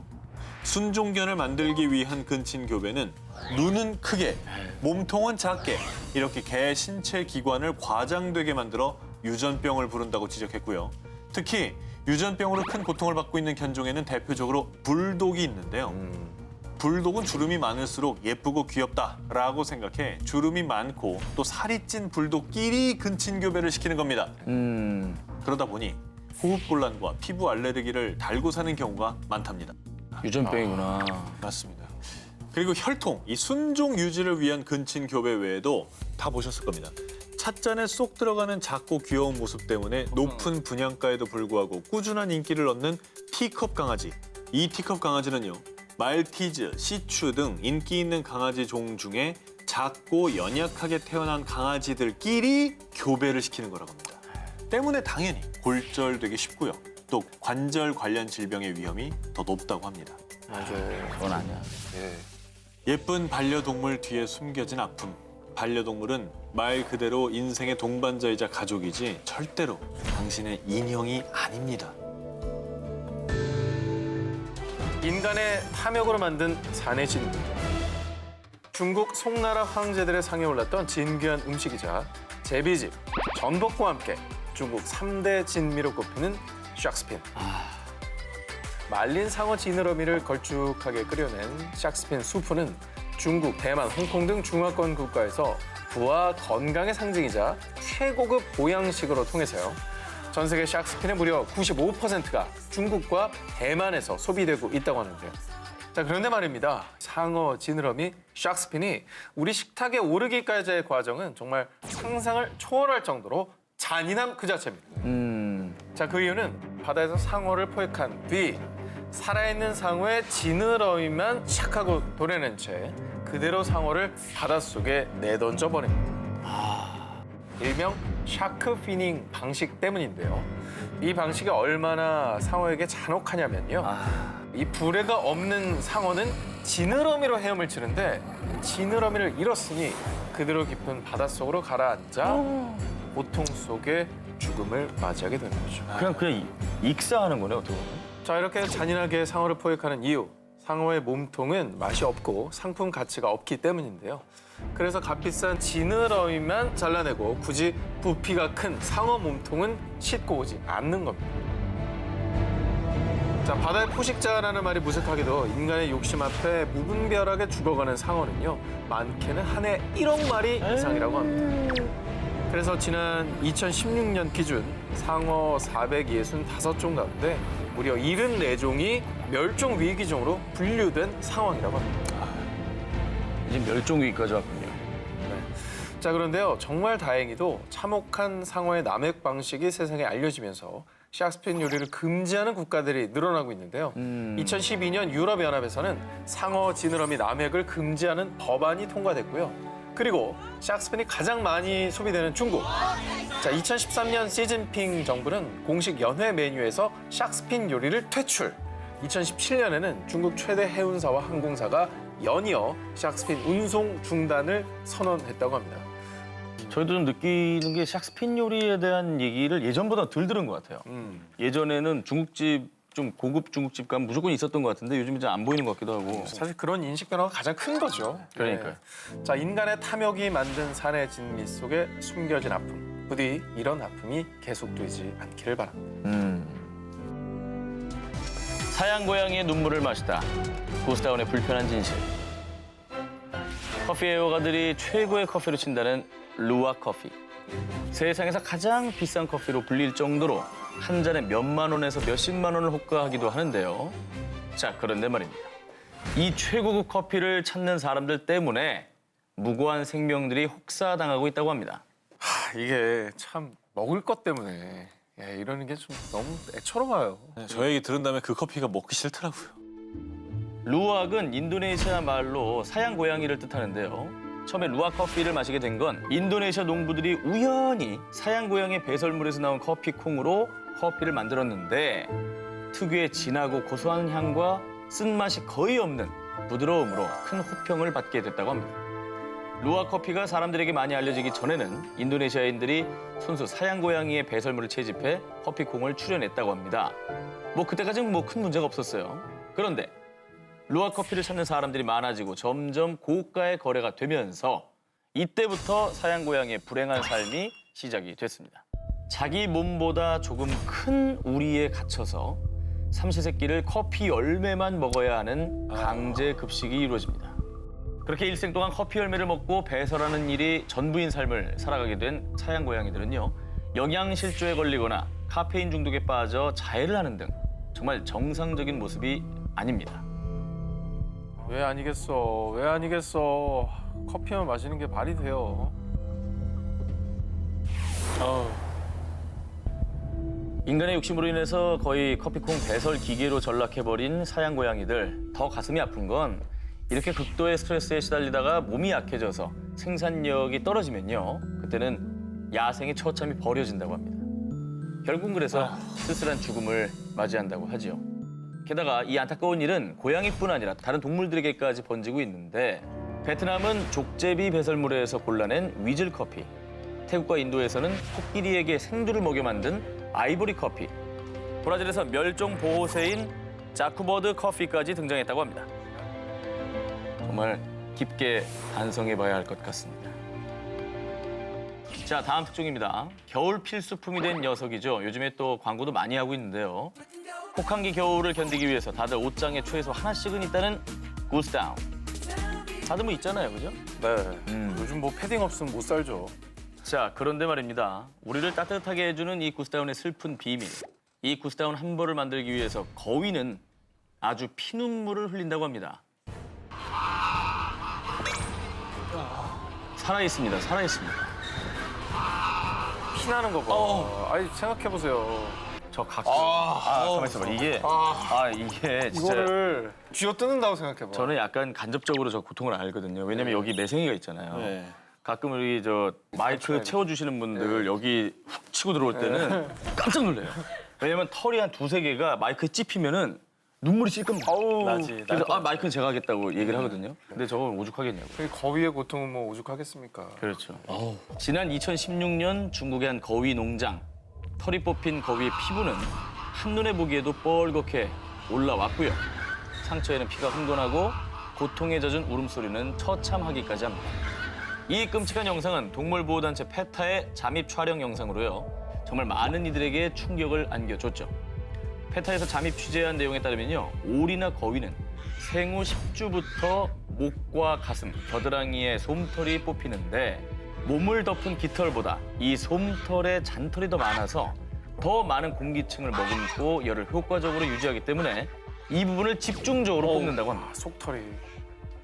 이렇게 거위와 오리들은 인간들을 위해 몇 주 간격으로 일생 동안 무려 약 15번 이상 잔혹하게 털이 뽑힌다고 합니다. 고문이지 뭐예요. 고문이죠, 고문. 자, 그런데 정말 인간의 이기심이 극에 달한 게 말이죠. 거위나 오리가 산채로 털이 뽑히는 이유는 그래야 또 털이 나고 또 뽑을 수가 있습니다. 이 경제성과 생산성 때문에 이런 잔혹한 행위를 반복한다고 합니다. 자, 그리고 취재해보니까요. 비윤리적이지 않은 방식으로 만드는 것도 있다고 합니다. 뭐 식품으로 사용하기 위해 사육 및 도축되는 오리나 거위의 털을 재활용해서 생산하는 방식 말이죠. 이건 좀 낫네요. 이렇게 생산된 다운 제품은 RDS 인증 마크가 새겨져 있습니다. 나만 좋자고 다른 동물들이 아픔을 겪는다. 너무나 슬픈 일이죠. 내가 먹고 입고 즐기는 모든 것이 다른 생명들과 연결돼 있다는 사실 한 번쯤은 더 되새겨봤으면 좋겠습니다.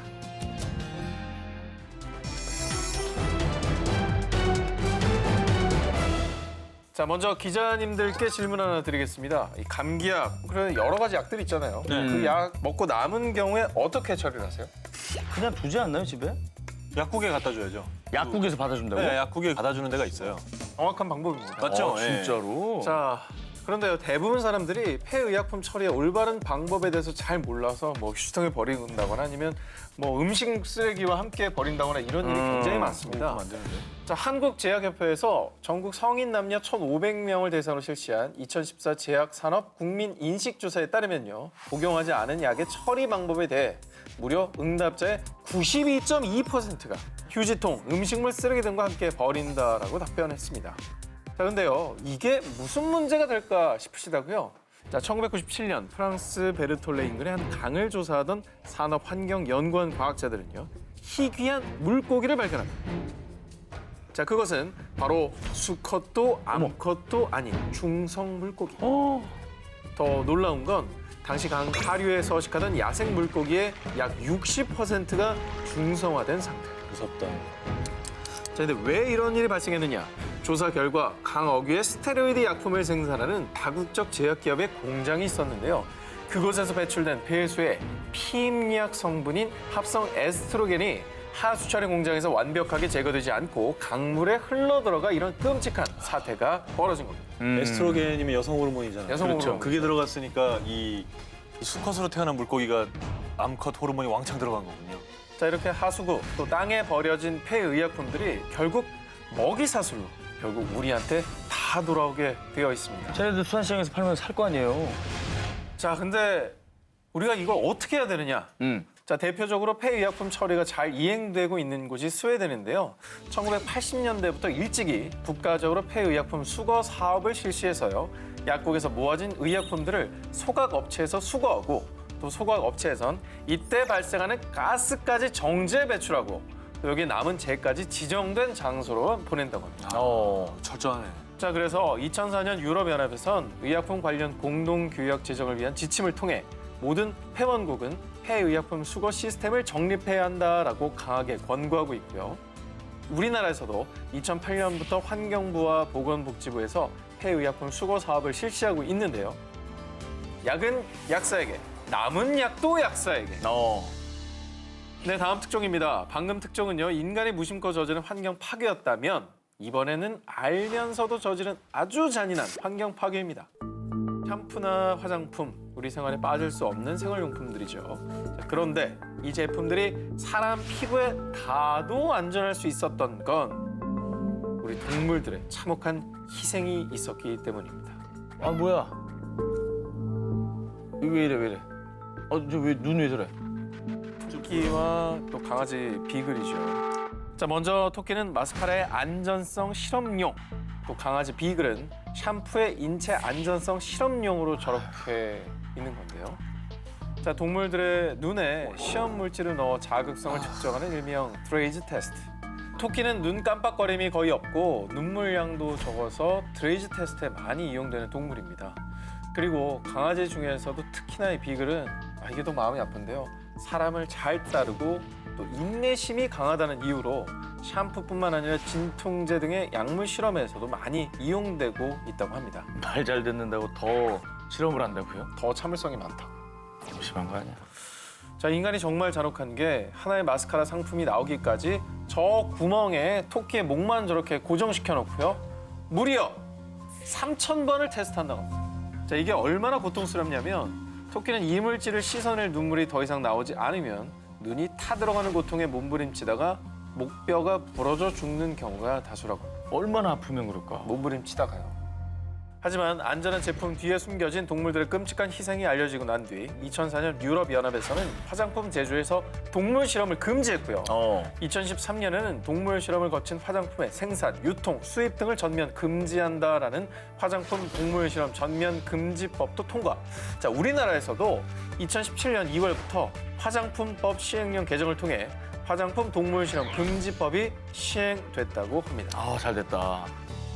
그럼 이제 그 동물 실험이 아니면 어떤 식으로 테스트가 이루어지죠? 네, 현재 경제협력개발기구에선 화장품의 안전성을 검증할 수 있는 대체 실험법 가이드라인을 계속 발표 중인데요. 한 예로 3D 바이오 프린팅이 개발 중에 있다고 합니다. 앞으로 이런 대체 실험들이 더 확대돼서 또 무의미한 또 잔인한 동물 희생이 더욱더 없어야겠죠.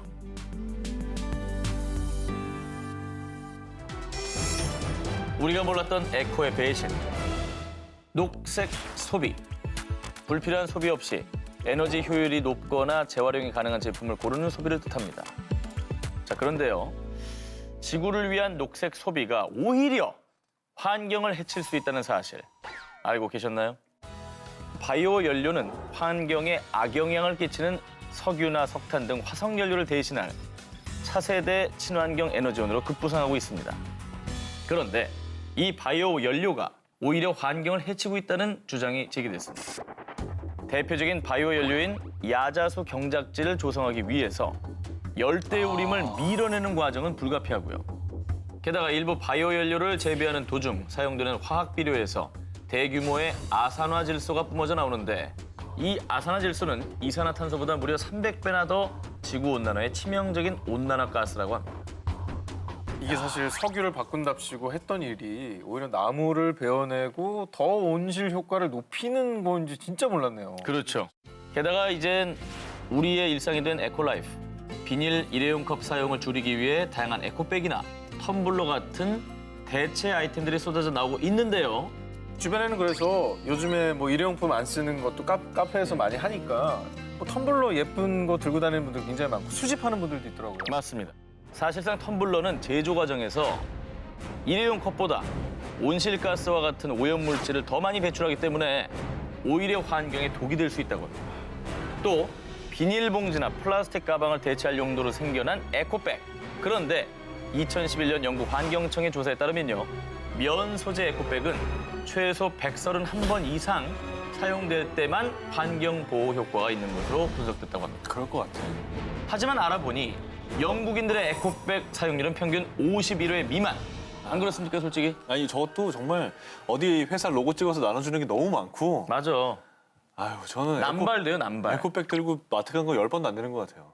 그런 거 알면서도 일회용품을 너무 많이 쓰니까 대안으로 생각하는 건데 이것도 역시도 적극적으로 활용하고 아끼지 않으면 환경 파괴의 가해자가 될 수도 있다는 사실을 꼭 기억해 둘 필요가 있을 것입니다.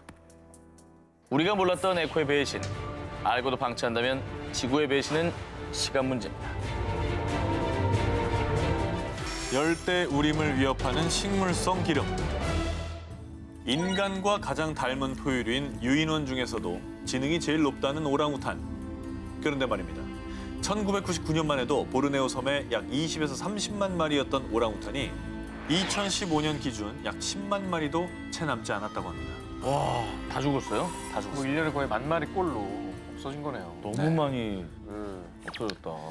그 이유는 오랑우탄의 서식지인 열대우림이 파괴되고 있기 때문이죠. 세계적인 환경단체의 조사에 따르면요. 1990년부터 인도네시아에서만 총 31만 제곱킬로미터의 열대우림이 사라졌다고 하는데요. 이는 팜유를 생산하기 위해 경작지를 늘리고 있는 인간들 때문입니다. 팜유는요. 저렴하고 다용도로 활용할 수가 있어서 수요가 높은 원자재인데요. 기업들은 팜유의 수요를 맞추기 위해 재배지를 계속해서 늘리고 있는 상황인데 문제는 숲에 불을 지르는 화전식 정지 작업을 선호하고 있다고 합니다. 왜? 장비를 이용해 한 그루씩 벌목할 때보다 열대우림에 불을 지르는 화전인 경우에는 그 비용이 거의 10분의 1밖에 안 들기 때문이에요. 야, 정말 피할 수 없는 유혹이긴 하겠습니다만. 그래도 사회적 책임이라는 것도 있지 않겠습니까? 그렇죠. 자, 기업들, 아니 인간의 이기심이 빚어낸 이 결과물은요.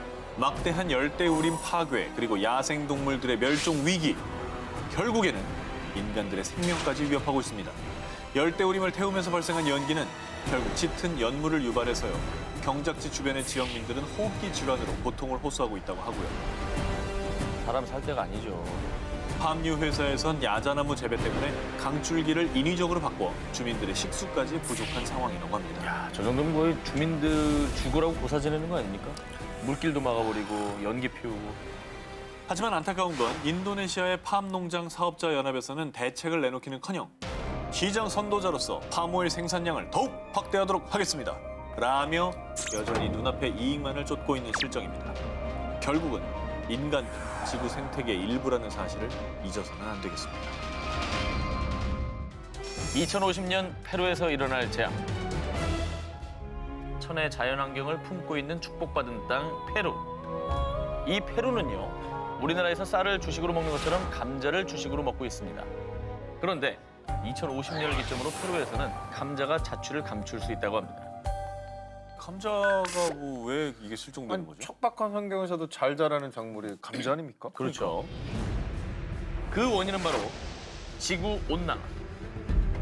2007년 평균 13도였던 페루 해안가의 기온이 2017년엔 무려 5도가 오른 18도까지 상승.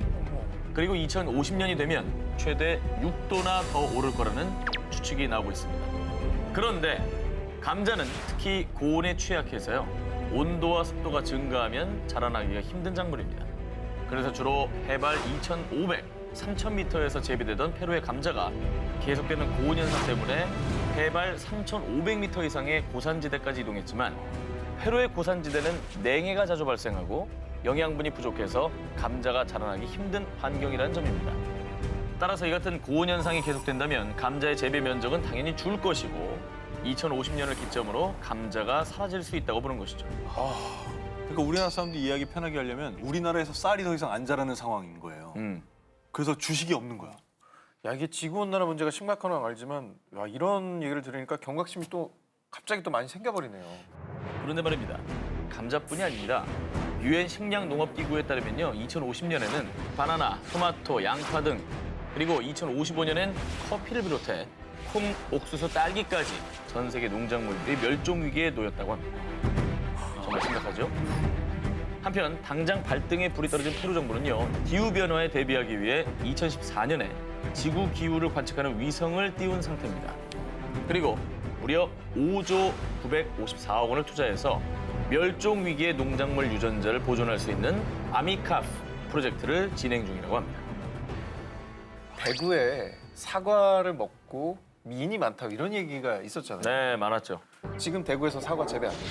맞습니다. 이제 뭐 충청도 충주, 작물이 됐어요. 충북 작물. 충북 작물. 예. 또 옛날엔 전량 수입하던 열대 과일도 요새 우리나라에서 재배가 돼요. 재배되고요. 망고 되잖아요, 이제. 재배가 돼요. 조만간 이러다가 개성사가 먹겠음. 예. 아 이게 자꾸 올라가니 개막원 사과 그렇게 맛있다는 둥. 중간 좀 부사 먹겠음. 예. 진짜 무섭다 그렇게 생각하면. 예. 태평양을 뒤덮은 플라스틱 숲. 올해 5월 미국의 사진작가이자 영화 제작자인 크리스 조던이 공개한 영상이 전 세계에 큰 파장을 불러일으켰습니다. 각종 바다스의 보금자리였던 미드웨이 섬. 이곳에서 비닐이 목에 감겨 죽은 새. 플라스틱을 뱃속에 끌어안고 신음하다 숨을 거둔 새의 사체까지 등장. 피폐해진 섬의 실태를 알렸습니다.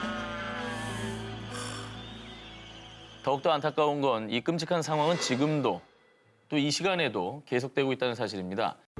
태평양 한가운데 해류들이 돌아가는 환류지대에 플라스틱 쓰레기 더미들이 모여들고 있다는 건데요. 일명 플라스틱 수프라 불리는 이 쓰레기 더미들은 바로 우리가 흔하게 사용하는 생수병, 일회용 일상용품 등이 한데 모여 만들어진 거라고 합니다. 어마어마하네요. 인간의 탐욕으로 인해 무분별하게 쌓인 이 플라스틱을 먹이로 착각하는 바다새와 동물들. 2050년에는 무려 99%, 사실상 모든 바다새의 배 안에 플라스틱 쓰레기가 발견될 것이라고 전망했다고 합니다. 아 진짜. 우리 때문에 피해를 저 새들이 받는 거네요. 그렇죠. 게다가 이 피해는 물론 인간에게까지 이어지고 있는데요. 홍합을 많이 먹는 벨기에인들을 대상으로 확인을 해봤는데 1년에 약 10만 개 정도의 미세 플라스틱을 섭취한다는 실험 결과가 나왔다고 합니다. 길이 5mm 미만의 미세 플라스틱은 크기가 작아서 종을 가리지 않고 대부분 동물의 체내 속으로 들어갈 수 있기 때문에 우리가 버린 플라스틱이 먹이 사슬을 타고 거슬러 올라 결국 우리 몸까지 침입을 할 수 있는 거죠. 아, 플라스틱 진짜 어떻게 분해하지? 플라스틱이 진짜 문제인 것 같아요. 근데 안 쓸 수도 없고 참 진짜 대체할 수 있는 방법 뭐 떠오르는 게 없잖아요. 없죠. 사실. 진짜 없어요. 그러니까 문제죠. 그 많던 모모는 어디 갔을까? 지난 2014년 미국 슈퍼마켓 체인 W 마켓은요 이런 광고를 만들었습니다. 왜 이래? 꿀벌이 있는 세상과 없는 세상에서 얻을 수 있는 식품들을 진열한 사진입니다. 마트 내 식품 절반 가까이가 없어진 모습이죠. 그러네요. 그런데 이게 절대 과장된 광고가 아닙니다. 자, 유엔 식량 농업기구에 따르면요, 전 세계 주요 농작물 100여 종의 약 70%가 꿀벌의 수분으로 열매를 맺는다고 합니다. 자, 때문에 꿀벌이 사라지면 사과, 딸기, 커피, 아몬드, 고추, 곡류 등 이런 작물들이 거의 다 사라지게 되고요. 섬유, 면, 또 면티, 면바지도 생산 중단. 왜냐? 이 목화도 꿀벌이 없으면 수분을 못하니까 오직 합성 섬유에만 저희가 의존을 해야 되는 거죠. 그러겠다. 또 더 심각한 건요. 이것저것 다 사라져. 닭, 돼지고기 등 잡식 동물만 섭취하다 보면 영양 불균형을 불러일으켜 결국은 인류가 멸망할 수밖에 없다는 겁니다. 자, 이게 바로 나비 효과보다 강력하다는 꿀벌 효과입니다. 정말 무섭죠. 꿀벌하면 이제 꿀이나 주는 줄 알았는데 사실 굉장히 중요한 역할을 하고 있었네요. 그죠? 자, 그런데 말입니다. 더 심각한 건 이 꿀벌 효과의 공포가 우리 코앞, 현실로 다가오고 있다는 건데요. 미국, 유럽 등 세계 곳곳에서 해마다 30에서 40%의 꿀벌이 사라지고 있다고 합니다. 해마다? 많이 사라지는 거 같아요. 너무 없어진다. 일명 벌집, 군집 붕괴 현상. 꿀을 가져오는 일벌들이 집에 돌아오지 못해 유충과 여왕벌이 폐사하는 현상인데요. 전 세계적으로 왜 이런 현상이 일어나고 있느냐? 지난 2017년 유럽에서 대규모 야외 실험을 통해 밝혀진 꿀벌 멸종의 주범은 바로 살충제 성분인 네오니코티노이드. 그동안 친환경 농약으로 인식됐었는데요. 치명적 부작용이 이번 실험을 통해 밝혀진 겁니다. 자, 그리고 지난 7월 영국의 한 대학에서 네오니코티노이드가 꿀벌에 미치는 악영향을 발표했는데요. 자, 꿀벌이 꽃가루를 모을 때 초당 400번의 날개를 진동하는데 네오니코티노이드에 주기적으로 노출된 꿀벌의 경우 진동 횟수가 20% 감소. 와. 또 살충제에 노출되지 않은 꿀벌에 비해 모은 꽃가루도 절반 수준. 살충제가 꿀벌의 신경계를 마비시켜 날개 운동이 느려진 것 때문이라고 합니다. 되게 치명적인가 보다. 저게 오히려 좋은 살충제인 줄 알았잖아요. 그렇죠. 좋은 건 줄 알았다고. 길게 보면 생태계 전반을 파괴할 수도 있는 그런 살충제였던 거죠. 음. 상대성 이론의 과학자 아인슈타인은 꿀벌이 멸종하면 인류도 4년 안에 사라질 것이다 라는 말을 했죠. 그렇습니다. 자, 우리는 반드시 명심해야 합니다. 식물 생태계 붕괴는 결국 지구 생태계 모두를 붕괴시킬 수 있다는 사실을 말이죠. 위기의 동물들, 돌아올 수 없는 이야기. 올해 5월 중국 저장성 항저우 모 백화점의 부사장인 쉔 젠핑은요. 본인의 SNS에 천상갑 볶음밥은 최고의 음식이란 글과 함께 사진을 올렸습니다. 이 사진 한 장은 중국을 넘어 국제사회에서 큰 비난을 받았습니다. 그 이유는 사진 속 재료로 쓰인 천상갑은요. 아프리카와 아시아 열대 지역에 서식하는 포유류인데요. 지난 수십 년간 인간에 의해 무자비하게 잡혀 현재 몇 마리가 남아있는지 가늠조차 할 수 없는 동물이죠. 산을 뚫을 정도로 단단한 껍질에 쌓여 있다라는 뜻의 천상갑. 정말 갑옷처럼 생긴 이 비늘이 특이하잖아요. 근데 이 비늘에 자양강장 효과가 있다면서. 그놈의 자양강장 진짜. 아. 그놈의 자양강장. 베트남과 중국에서는 은밀히 고급 식재료로 유통되기 때문에 야생 개체 수가 20% 이하로 급감소해 심각한 위기종으로 지정됐다고 합니다. 더 황당한 건 천상갑 비늘의 주성분은 케라틴입니다. 사람의 손톱과 거의 비슷한 단백질로 이루어져 있다는 것이죠. 실제로 자양강장 효과도 없다는 얘기. 그러니까. 그러니까 이게 뭐 단단하고 뭐 껍질에 쌓였으니까 이게 뭔가 몸에 좋을 것 같다는 그 이미지 때문에 착각을 하는 거잖아요, 이게. 아 진짜. 천상갑뿐 아니라 인간의 이기심으로 인한 동물들의 순환은 전 세계 곳곳에서 이루어지고 있습니다. 지난 2016년 12월 말레이시아 샘포르나 인근의 섬에서 발견된 푸른 바다거북이 사체. 이 배딱지와 내장이 뜯겨져 나갔죠. 더 충격적인 건 이 주변에서 무려 100마리에 해당하는 바다거북의 뼈와 등껍질이 발견됐다는 점입니다. 누가 저렇게 한 거네 아니, 그럼. 집단적으로 이거는 뭔가 목적을 갖고 학살을 한 거잖아요. 뒤집어서 파낸 거죠, 그죠? 네. 푸른 바다거북 역시 세계 자연보전연맹이 지정한 멸종 위기종인데 그럼에도 불구하고 말레이시아에서는 거북이 알이 성욕 강화, 또 거북이 고기는 몸보신에 좋다는 미신이 퍼지면서 은밀히 유통되고 있다고 합니다. 역시나 근거가 없는 추측이죠. 뭐 정말 굶어 죽어서 뭐 그러면 내가 이해는 하겠어. 자양강장이잖아요, 이게. 그렇죠. 생태계의 일원 동물들이 점점 사라지고 있습니다. 그들이 사라지는 순간 인간 역시 성할 수 없다는 거 우린 꼭 기억해야 할 것입니다. 씨 없는 바나나의 복수. 일본 방사능 오염수의 행방은 오 기자의 1위 후보 공개해드리겠습니다. 전 국민 아니 전 세계적으로 사랑받고 있는 과일 바나나. 자, 그런데 지난 2014년 미국 경제 전문 채널 C 방송사에서 청천벽력 같은 소식을 보도했죠. 지금 우리가 먹는 바나나가 어쩌면 멸종할지 모른다는 뉴스. 자, 바나나 뿌리를 공격하는 곰팡이 트로피칼 레이스 4 바이러스가 1980년대 대만에서 처음 발병한 이후 말레이시아, 인도네시아, 태국, 호주, 중국, 2013년도엔 아프리카에까지 퍼졌다고 하는데요. 정말 불행 중 다행인 건 중남미와 카리브해에는 아직 퍼지지 않은 상황이라고 합니다. 하지만 이것도 시간 문제일 뿐 중남미까지 확산될 경우 우리의 바나나, 우리가 정말 사랑하는 바나나는 지구상에서 모두 사라질 수가 있다는 거죠. 근데 왜 유독 바나나만 이런 거예요? 이게 약간 슬픈 사실인데요. 왜요? 전 세계 플랜트 농업의 현실을 보여주는 또 문제이기도 합니다. 네네. 자, 원래 바나나는 세계적으로 약 1,500개의 종류가 있었는데요. 근데요. 지금 우리가 먹고 있는 바나나 종류는 단 하나, 캐번디시죠.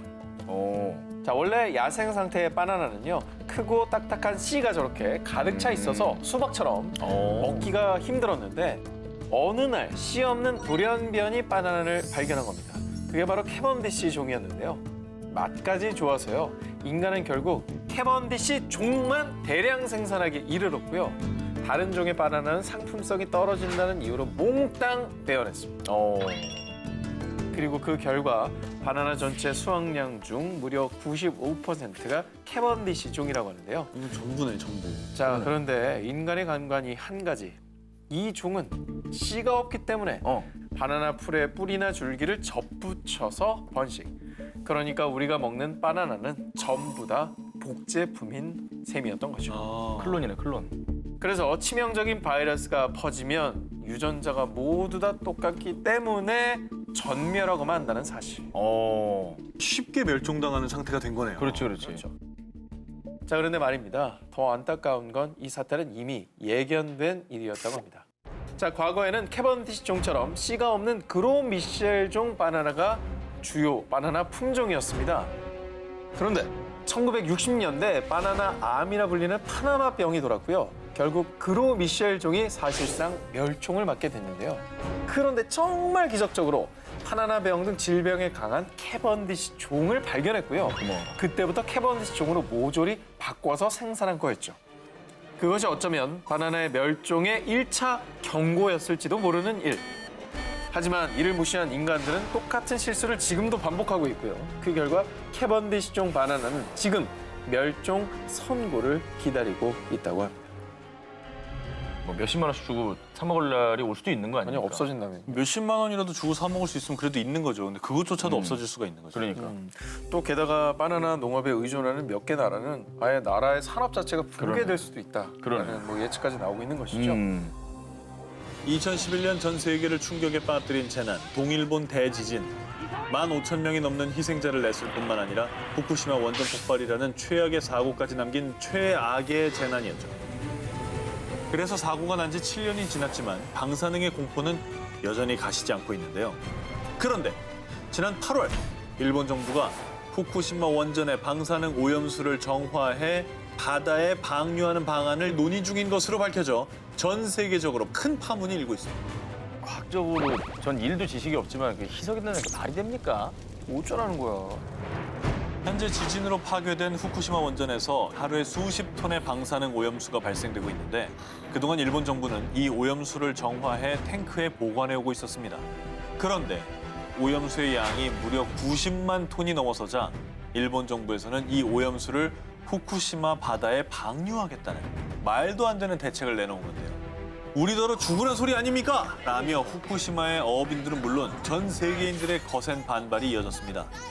그러나 일본 정부는 정말 뻔뻔하게도 정화한 오염수의 방사능 반감기가 12년이기 때문에 넓은 바다에 방류해 희석하면 별 문제가 없다는 주장을 고수하고 있는 건데요. 하지만 도쿄 전력 측에서 정화했다는 방사능 오염수를 조사한 결과 반감기가 무려 1,570만 년인 요오드 129와 스트론튬 90 등이 남아있는 것이 확인됐습니다. 아니, 사실 반감기가 없어진다는 것도 아니잖아요. 없어지는 반으로 준다는 반으로 거죠. 주는 거죠. 그치. 네. 하지만 일본이 이렇게 막무가내로 나오는 이유는 바로 돈, 이 돈 때문으로 추측하고 있는데요. 만약 땅 속에 오염수 80만 톤을 주입할 경우에 발생하는 비용은 우리 돈으로 약 6조 2천억 원. 그런데 해양 방출할 시에 약 340억 원이면 처리가 가능하기 때문이죠. 그러니까 일본 정부가 저렴한 비용 때문에 오염수를 바다에 방출하는 쪽으로 밀어붙이는 게 아니냐 이런 의견이 쏟아지고 있는 상황입니다. 이게 어디로 흘러갈지 어떻게 알아요? 인류 모두가 공유하는 건데. 네, 너무 무책임한 거잖아요, 사실은.